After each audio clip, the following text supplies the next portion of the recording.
हरे कृष्ण। आप सभी भक्तजनों का स्वागत है आज के सत्र में। तो पहले श्रील प्रभुपाद जी का कोट करेंगे आज का। आज 16 जून है। यदि आप किसी की कुछ यदि आप किसी का कुछ अच्छा किए बिना अथवा उसे कुछ दिए बिना उससे एक पैसा भी लेते हैं तो आप कर्जदार बन जाते हैं और आपको यह ब्याज और चक्रवृद्धि ब्याज के साथ लौटाना होगा। यह कर्म का नियम है।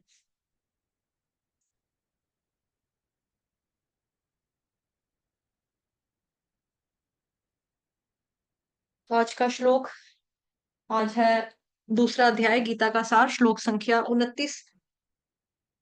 आश्चर्यवत् पश्यति कश्चिदेनम् आश्चर्यवत् वदति तथैव चान्यः आश्चर्यवच्चैनमन्यः शृणोति श्रुत्वा पयेनं वेद न चैव कश्चित्।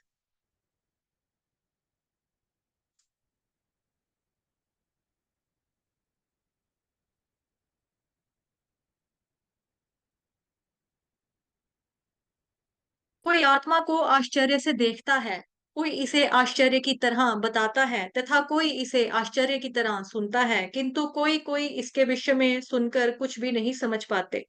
तात्पर्य जगत गुरु श्रील प्रभुपाद द्वारा श्रील प्रभुपाद की जय। क्योंकि गीतोपनिषद उपनिषदों के सिद्धांत पर आधारित है, तो गीतोपनिषद किसको कहा जाता है? श्रीमद् भगवत गीता को ही कहा जाता है। क्योंकि 108 उपनिषद हैं, वो सारे के सारे उपनिषद हम नहीं पढ़ सकते।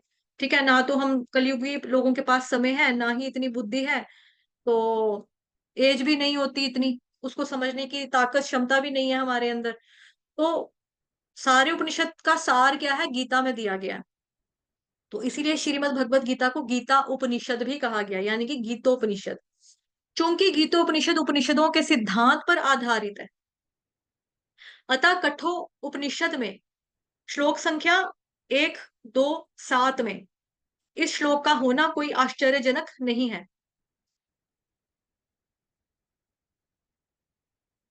श्रवणयापि बहुभिर्यो न लभ्य शृण्वन्तोऽपि बहवो यन्न विद्युः आश्चर्यवक्ता कुशलोऽस्य लब्धा आश्चर्योऽस्य ज्ञाता कुशलानुशिष्टः।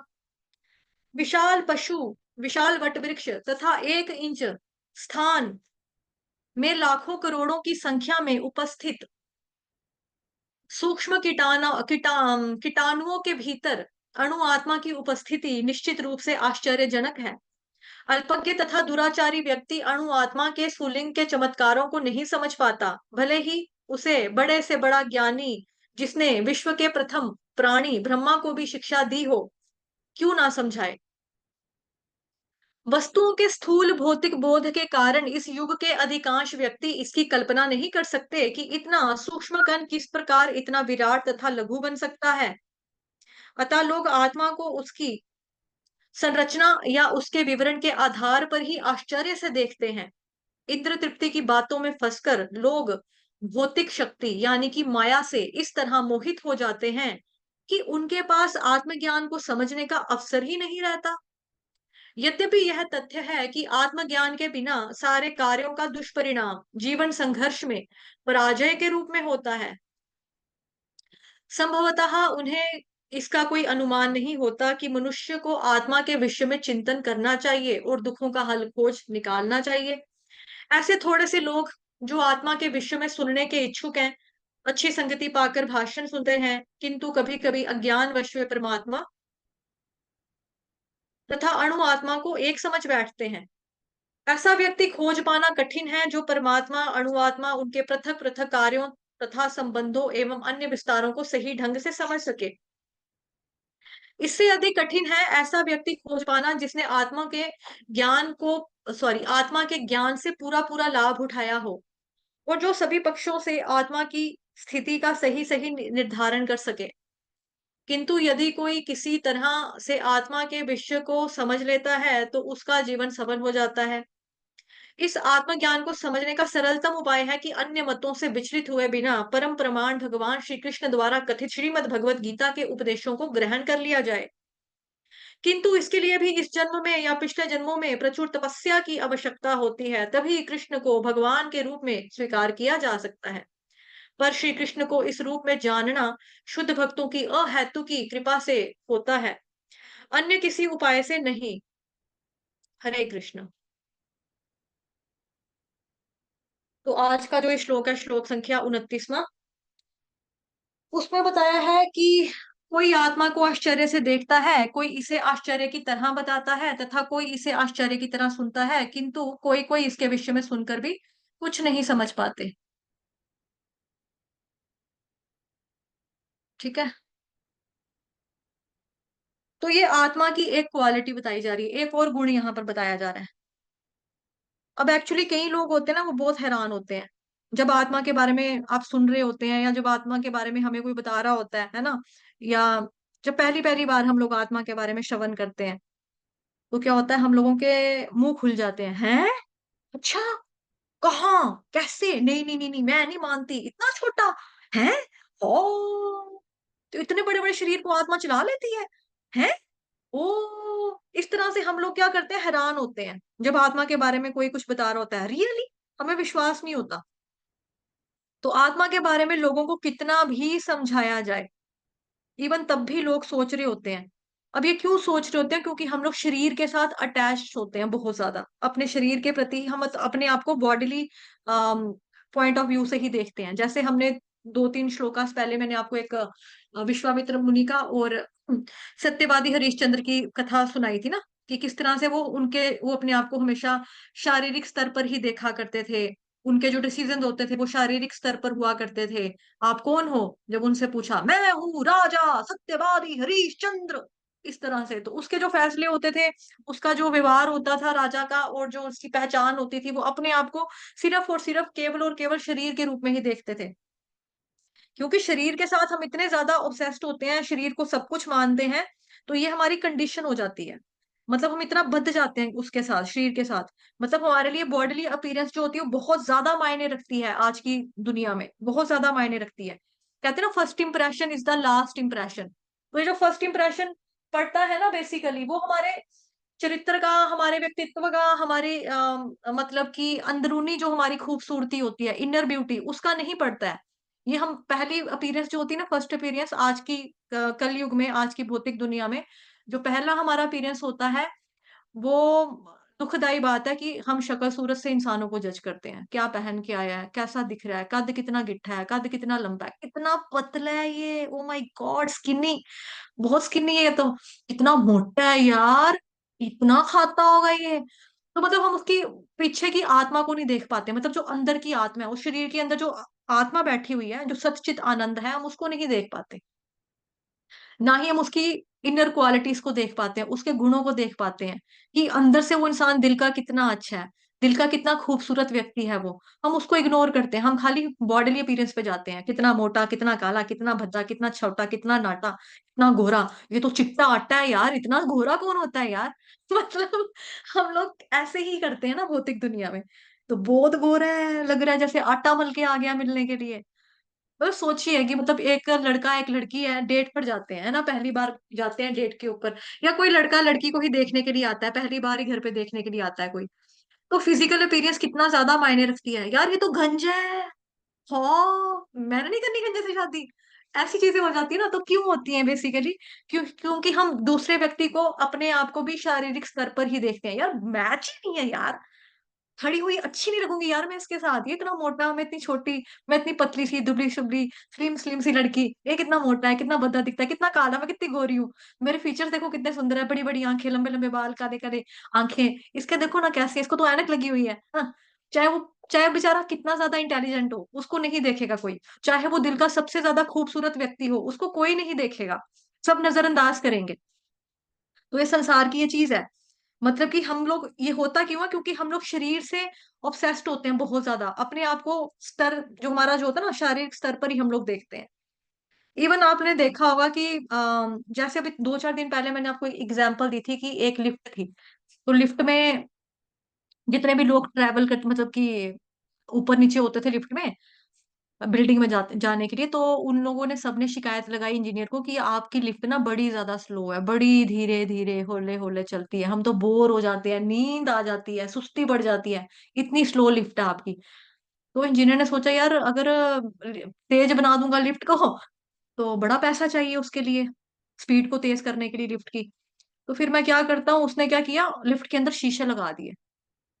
अब जब शीशे लगा दिए, कोई बाल सेट करता हुआ जा रहा है, कोई काजल बिंदी लगाता हुआ जा रहा है ना, कोई कंघियां ठीक कर रहा है अपनी, कोई लिपस्टिक लगा रहा है, कोई सुरमा लगा रहा है, कोई पसीना पोंछ रहा है। तो अपने आप को देखते देखते देखते पता ही नहीं चला उनको कि टाइम कब पास हो गया लिफ्ट का मतलब कि कब वो अपनी डेस्टिनेशन मंजिल के ऊपर पहुंच के और उतर के। इवन आपने देखा होगा सड़कों के ऊपर जब खड़ी हुई गाड़ियां होती है ना, चाहे पार्किंग में लगी हो या फिर सड़क के ऊपर भी कई बार लगी होती है, कोई दुकान पे जाता है सड़क के बाहर गाड़ी लगा जाता है, तो जो आने जाने चलने फिरने वाले लोग होते हैं ना, वो आपकी गाड़ी का जो शीशा होता है ना उसको थोड़ा सा खोल कर अपने बाल ठीक करने लगते हैं। लड़कियां जो होती हैं अपना देखती हैं मेकअप वेकअप ठीक है कि नहीं है। लड़के भी देखते हैं, लड़के भी बाल सेट करते हैं, लड़कियां भी करती हैं, मतलब दोनों करते हैं, ऐसा नहीं है कि कोई एक ही व्यक्ति करता है। इवन भिखारी जो मांगने वाले होते हैं ना वो भी करते हैं। वो भी अपना नाक नूक मुंह शूह चेक कर लेते हैं, कहाँ पे क्या लगा है वो भी देख लेते हैं। तो ये चीजें क्यों होती हैं? शारीरिक स्तर के ऊपर हम अपने आप को देख रहे होते हैं कि हम दिखने में कैसे लग रहे हैं, अच्छे लग रहे हैं, सुंदर लग रहे हैं, प्यारे लग रहे हैं, बाल ठीक है, ऐसे। लेकिन जब भी आत्मा की चर्चा आती है ना तो लोग बड़े हैरानी से सुनते हैं इसको। यही लिखा है, आत्मा को आश्चर्य से देखता है। अब देखता क्या है कि इतना सूक्ष्म दिखाई तो देता नहीं है, दिखाई तो देने वाली चीज नहीं है, तो कोई इसे आश्चर्य की तरह बताता है।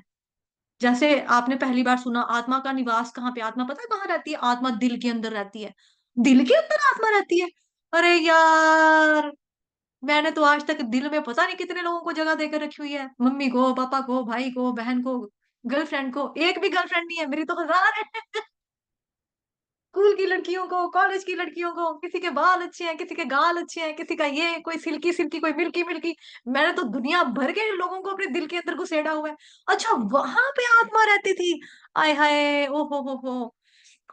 और और वहां पे कौन रहता था आत्मा के साथ? परमात्मा भी तो वहीं पे रहती है। हाँ यार, आत्मा और परमात्मा दोनों दिल में रहते हैं। और हमने तो अपने दिल को कमरा मतलब हॉल बना के रखा हुआ है, कोई भी आ रहा है हर किसी को घुसाई जा रहे हैं, घुसाई जा रहे हैं, घुसाई जा रहे हैं, घुसाई जा रहे हैं, घुसाई जा रहे हैं। तो ये चीजें जब हम सोचते हैं, सुनते हैं, पहली बार क्या होता है कि हम बड़े आश्चर्य से सुनते हैं। मेरे दिल में तो मेरी मम्मा रहती है, सबसे ज्यादा प्यार तो मुझे अपनी मम्मा से है। मेरे दिल में तो मेरे हस्बैंड रहते हैं, सबसे ज्यादा प्रेम तो मुझे उन्हीं से मिला है, मेरे दिल में तो वो है। मतलब हम देख ही नहीं पाते हैं कि हम आत्मा है, हमारे शरीर के अंदर दिल में आत्मा रहती है, और वहीं पे परमात्मा रहते हैं, वहीं पे मतलब भगवान रहते हैं। देख ही नहीं पाते, क्यों? क्योंकि भीड़ इकट्ठी करके रखी हुई है।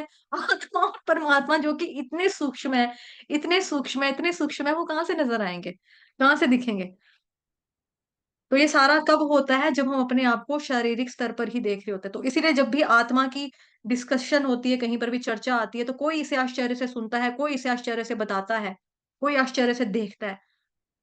ठीक है, कि इतने बड़े शरीर को चलाने के लिए इतनी सी आत्मा, पिद्दू सी आत्मा है, वो चला रही होती है इस तरह से। तो कोई इसको हैरानी से बताता है, कोई हैरानी से श्रवण करता है, तो कोई सुनने के बाद और भी ज्यादा हैरान हो रहा होता है। हैं? ओहो, अच्छा, हमने तो कभी सोचा ही नहीं था। यार भगवत गीता पढ़नी चाहिए यार, दिमाग खुल गया आज तो।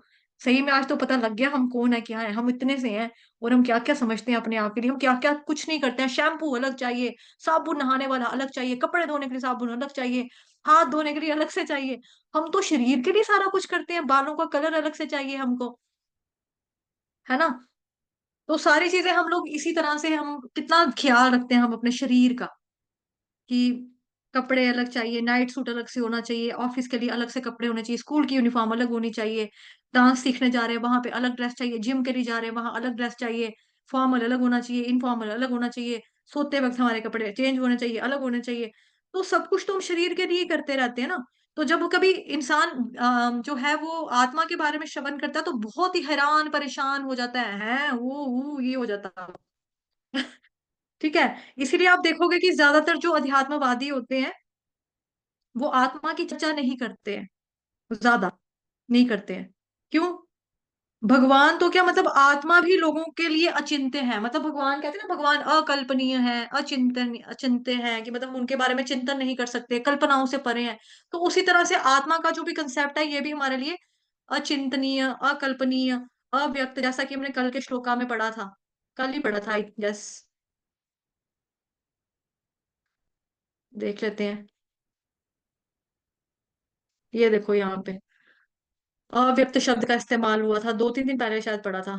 जिसने जन्म लिया उसकी मृत्यु निश्चित है, ये वो वाला है जी। 2-4 दिन पहले पढ़ा था ना। ये तुम सोचते हो, नहीं ये भी नहीं है। ये रहा। यह आत्मा अव्यक्त, अकल्पनीय, अपरिवर्तनीय कहा जाता है। अव्यक्त का मतलब जिसको एक्सप्रेस नहीं किया जा सकता। अब जिसको एक्सप्रेस ही नहीं किया जा सकता, उसको किसी को हम कैसे समझा सकते हैं?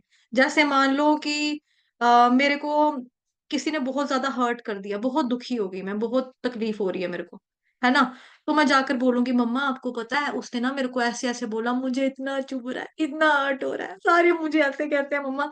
फिर क्या होगा, मैंने एक्सप्रेस किया ना अपने दुख को, कि मेरे को ये किया है। किसी ने मेरे को बहुत अच्छे तरीके से एक स्पेशल फील करवाया कि मैं कितनी ज्यादा कीमती हूँ। मैं बोलूंगी, पता है मम्मा, उसने मेरे लिए ये किया था, मैं जब उसके घर में गई थी उसने मेरे लिए फूल बिछा के रखे हुए थे, मैं जैसे जैसे सीढ़ियां चढ़ रही थी मेरे ऊपर फूल बरसा रहे थे, इतना प्यार करता है वो मुझसे, इतना प्यार करता है। तो मतलब हम एक्सप्रेस कर सकते हैं ना अपनी फीलिंग्स को, अपनी चीजों को। लेकिन वो चीजें हमको दिखाई देती हैं, सुनाई देती हैं, महसूस होती हैं, तो हम उसको एक्सप्रेस कर पाते हैं। लेकिन आत्मा का जो कंसेप्ट क्या है, ये क्या है, अव्यक्त। आप इसको एक्सप्रेस नहीं कर सकते, क्यों? क्योंकि दिखाई नहीं ना देती है, इसलिए। क्यों? क्योंकि देखो यहाँ पे क्या लिखा है, इतना सूक्ष्म है, इतना सूक्ष्म है कि इसको सर्वाधिक शक्तिशाली सूक्ष्मदर्शी यंत्र से भी नहीं देखा जा सकता। कि हम सोचें कि वो इंस्ट्रूमेंट से देख लेंगे। जैसे हमको स्कूल में जब हम पढ़ते हैं, कोई होता है ना, कोई बहुत छोटा छोटा लिखता है, बहुत पतला पतला कीड़ों की तरह लिखता है, तो उसके लिए कहते हैं ना वो कुछ माइक्रोस्कोप से देख लेंगे, कुछ बड़ा बड़ा दिखाई देगा। लेकिन जैसे उसमें भी जाते थे हम, केमिस्ट्री लैब्स में भी जाते थे ना, वहां पे हम देखते थे दही में देखो कितने सारे कीड़े होते हैं, हमें तो पता ही नहीं होता। तो ऐसे सूक्ष्म से सूक्ष्म देखने के लिए भी यंत्र होते हैं। लेकिन आत्मा इतनी ज्यादा पतली है, इतनी ज्यादा सूक्ष्म, इतना ज्यादा वो है। जैसे हमने पढ़ा था कि बाल की नोक का 10,000वां हिस्सा, तो उसको कैसे देख सकते हैं? नहीं देख सकते। तो जो चीज हम देख नहीं सकते, उसको हम एक्सप्रेस कैसे करेंगे, व्यक्त कैसे करेंगे दूसरे के सामने? नहीं कर सकते। अकल्पनीय, आपकी कल्पना से भी परे है, आप इसके बारे में चिंतन नहीं कर सकते, सोच नहीं सकते। अपरिवर्तनीय, ये कभी भी चेंज नहीं होती, तब्दील नहीं होती। आपका शरीर बड़ा होता है ना, जन्म जरा मृत्यु व्याधि ये चलती है, शरीर के साथ होता है, ये आत्मा के साथ नहीं होता। गलती आप करते हो, आत्मा को कोई सजा वगैरह नहीं मिलती। ठीक है। आप शरीर करते हो, आपकी शादी होती है, आपके बच्चे पैदा होते हैं, आत्मा के बच्चे पैदा नहीं होते। तो ये बहुत सारे डिफरेंसेस हैं। तो जब हम ये चीजें देखते हैं, सुनते हैं, हमें पता लगता है, तो हम सोचते हैं कि भाई हाँ, मतलब कि हैरानी होती है कि क्या है ये चीज, कैसे पता लगेगा। फिर सुनते हैं तो कुछ सुनकर भी समझ नहीं पाते। अब जब समझ नहीं पाते, उनके लिए प्रॉब्लम क्या होती है? क्योंकि हमारे जितने भी वेद हैं, शास्त्र हैं, उसमें सारा एक ही सार बताया, कृष्ण भगवान जी को भगवान के रूप में स्वीकार करो। ठीक है, श्री कृष्ण को भगवान जी के रूप में स्वीकार करने की बात बताई जाती है। वेदों में भी बताया गया है। जैसे जो वेदांतवादी होते हैं, ये जो मायावादी होते हैं, जो सिर्फ वेदों को मानते हैं, ठीक है, वो कहते हैं कि देखो, वेदों में तो नहीं लिखा है कहीं पे भगवान के बारे में, लेकिन श्रीमद् भगवद गीता के 15वें अध्याय के 15वें श्लोक में भगवान कहते हैं ना, सर्वस्य चाहम हृदि सन्निविष्टो मत्तः स्मृतिर्ज्ञानमपोहनै च वेदैश्च सर्वैरहमेव वेद्यो वेदांत कृद्वेद विदेव चाहम। भगवान कहते हैं कि मैं सभी के दिल में परमात्मा के रूप में वास करता हूँ। वेदों में अगर कुछ भी समझने वाली कोई चीज है ना, तो वो मैं हूँ। वेदों में अगर कोई ज्ञान दिया है, तो वो मेरे बारे में दिया हुआ है। वेदों का संकलन करता मैं हूँ, वेद निकले हैं तो मुझसे निकले हैं। तो वेदों में जो भी ज्ञान है वो मेरे बारे में, ये भगवान खुद बता रहे हैं। तो फिर भी हम कहें कि वेदों में कहा है जी भगवान? वेद किसने लिख दिए? वेद तो जी लिखे हैं ऋषि वेद व्यास ने। ऋषि वेद व्यास ने वेद लिखे, उनको मान लेंगे। ऋषि वेद व्यास ने 18 पुराण लिखे, उनको मान लेंगे। ठीक है। उपनिषद इत्यादि लिखी है, उसको मान लेंगे। श्रीमद् भगवत गीता किसने लिखी है? वो भी तो ऋषि वेद व्यास ने लिखी है, वो नहीं मानेंगे। भागवतम महापुराण किसने लिखा है? हाँ, ऋषि वेद व्यास ने लिखा है, वो नहीं मानेंगे। तो वो भी किसी ऐरा गैरा नथु खैरा ने नहीं लिखा है, वो भी उन्होंने लिखा है। और आपको मालूम होना चाहिए, श्रीमद् भागवतम महापुराण में हम लोग पढ़ चुके हैं कि इतना सारा काम करने के बाद, यानी कि लिटरेचर लिखने के बाद, जो ऋषि वेद व्यास है, उनको कहा जाता है कि वो अः शाक्य ग्रंथावतार हैं, भगवान श्री कृष्ण के ना ग्रंथावतार हैं। शाक्य, शाक्य मतलब जिसको शक्ति दी गई है, किस चीज की? ग्रंथावतार, ग्रंथ लिखने की, जो ग्रंथ लिखने के अवतारी हैं, अवतार है। ग्रंथ लिखने वाले अवतार हैं। अवतारी तो श्री कृष्ण भगवान है, बाकी सारे अवतार हैं। एते चांश कलापुंसम कृष्णस्तु भगवान स्वयं। श्रीमद् भागवतम महापुराण, पहला कैंटो का 3रे अध्याय का 28वें नंबर का श्लोक है, जो मैंने अभी पढ़ा, आई मीन सुनाया आप।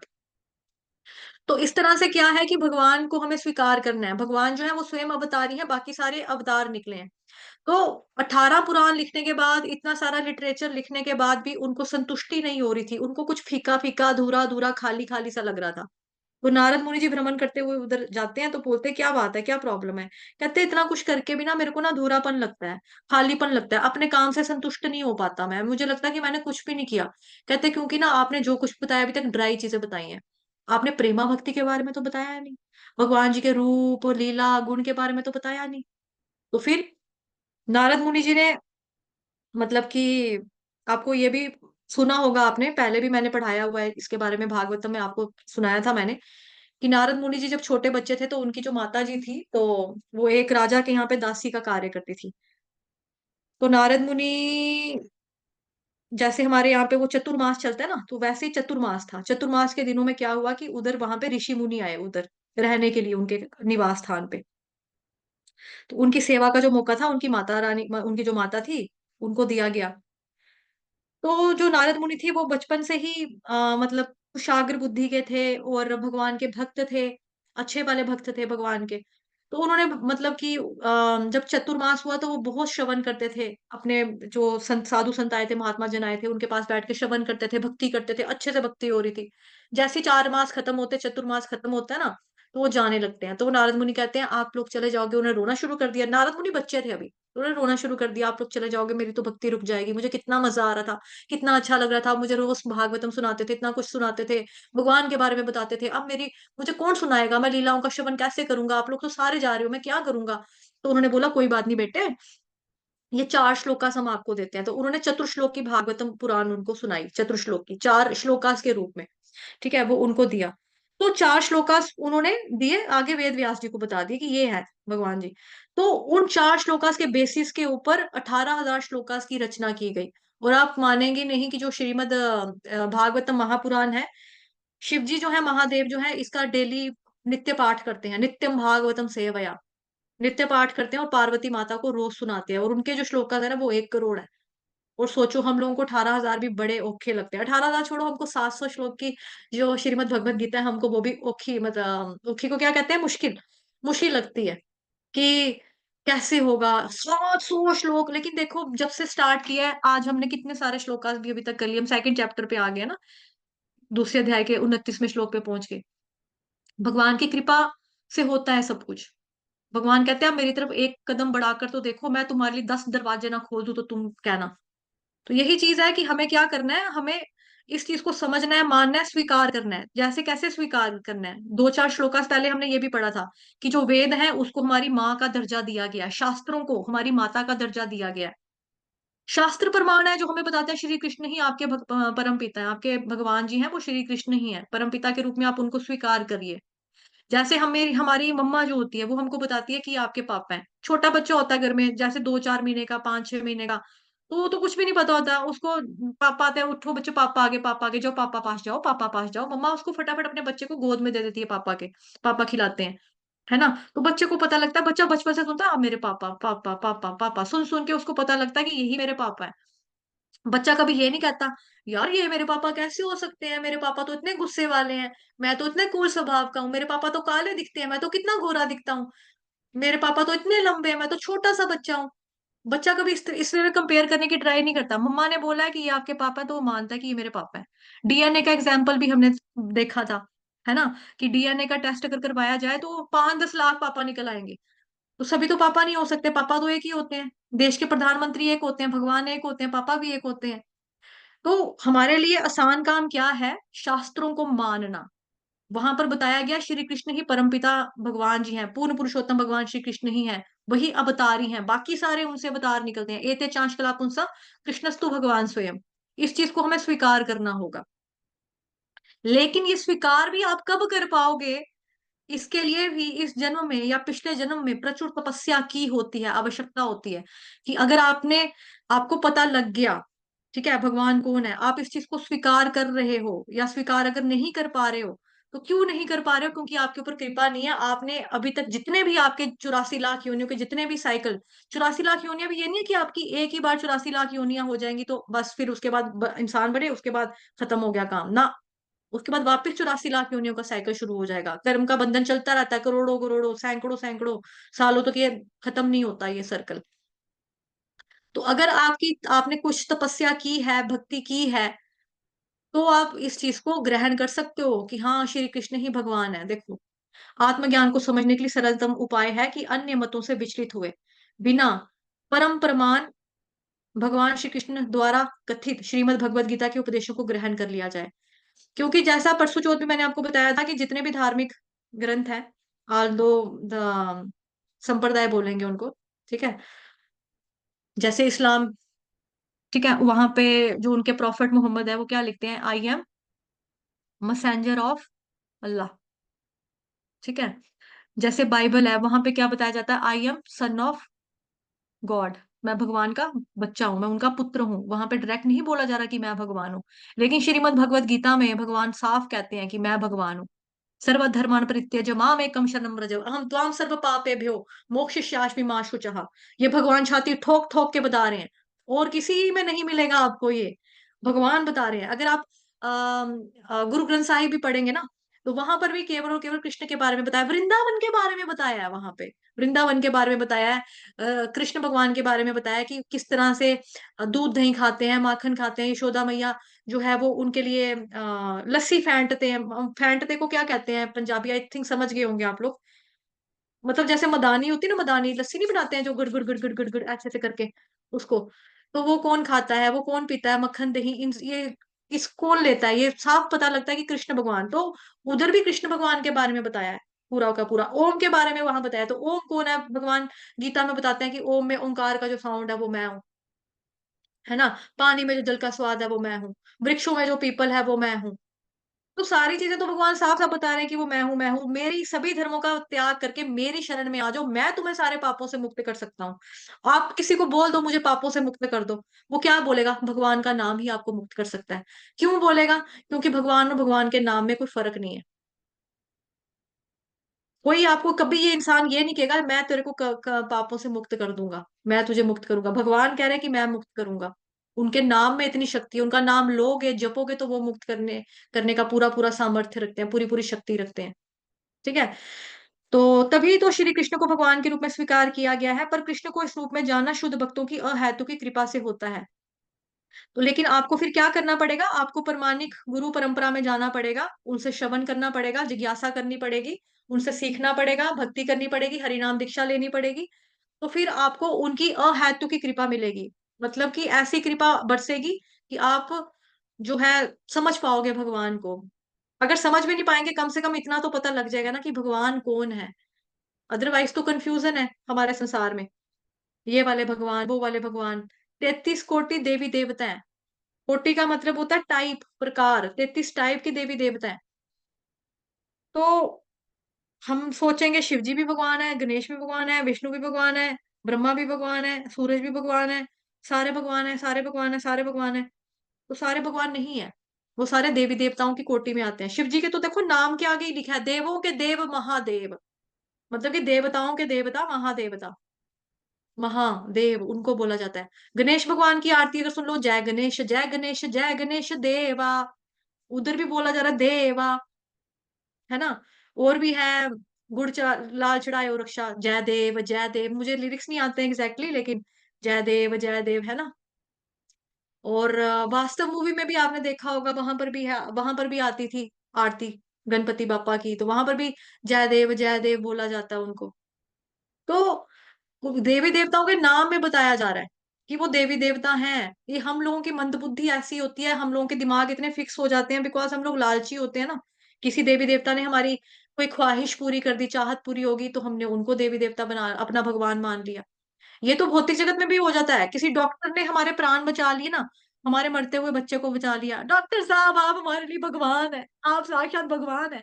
तो हम डॉक्टर को भी भगवान बोल देते हैं, जबकि वो भगवान नहीं है, निमित मात्र है। हाँ, भगवान जी ने उनको शक्ति दिया, शक्ति का अंश दिया है भगवान जी ने, कि वो अच्छे से एजुकेशन ली, डॉक्टर ने लायक था, डॉक्टर ने अच्छे से पढ़ाई की, उसके बाद ऑपरेशन सक्सेसफुल हुआ, हमारे जो रिश्तेदार है वो बचे।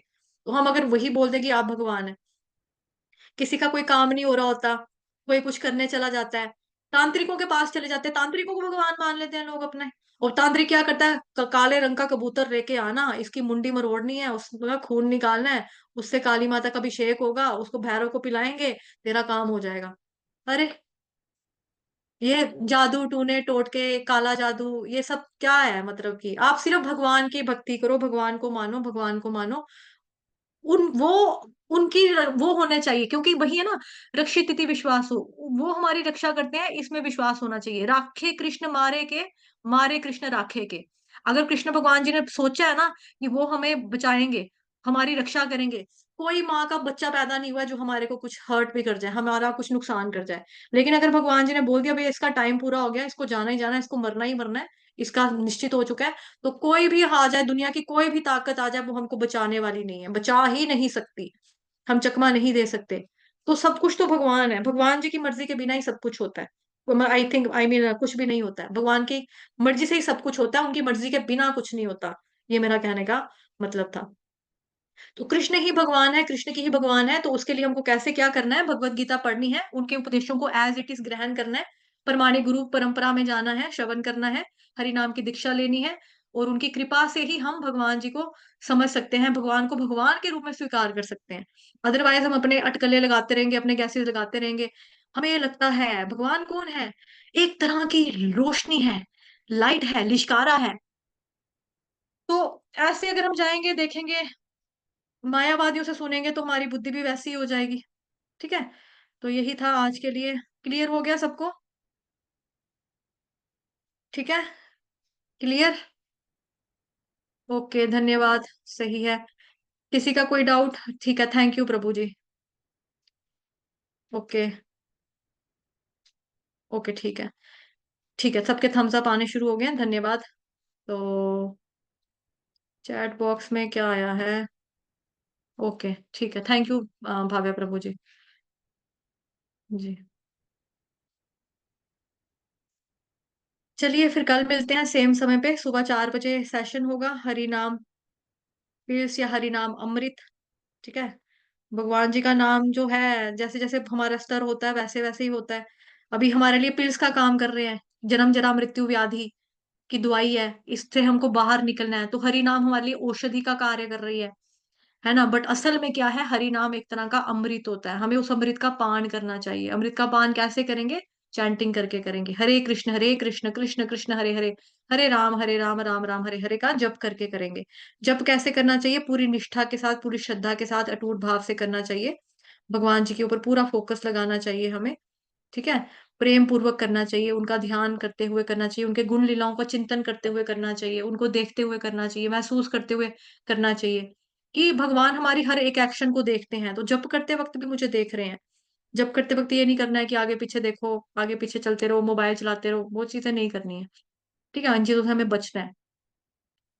और भगवान के टाइम पे सिर्फ भगवान ही होने चाहिए। माला के टाइम पे मैं और मेरा भगवान, बाकी सारे शैतान। ठीक है, किसी को कुछ बोलना है तो हैंड रेस कर सकता है, नहीं तो यहाँ पे विराम लेंगे। मेरी साइड से सभी लोग अनम्यूट है, नहीं बोलना, चलिए ठीक है। धन्यवाद। वाञ्छाकल्पतरुभ्यश्च कृपा सिन्धुभयेव च पतितनां पावनेभ्यो वैष्णवेभ्यो नमो नमः। अनंत कोटि वैष्णव वृंद की जय, श्री कृष्ण चंद्र भगवान की जय।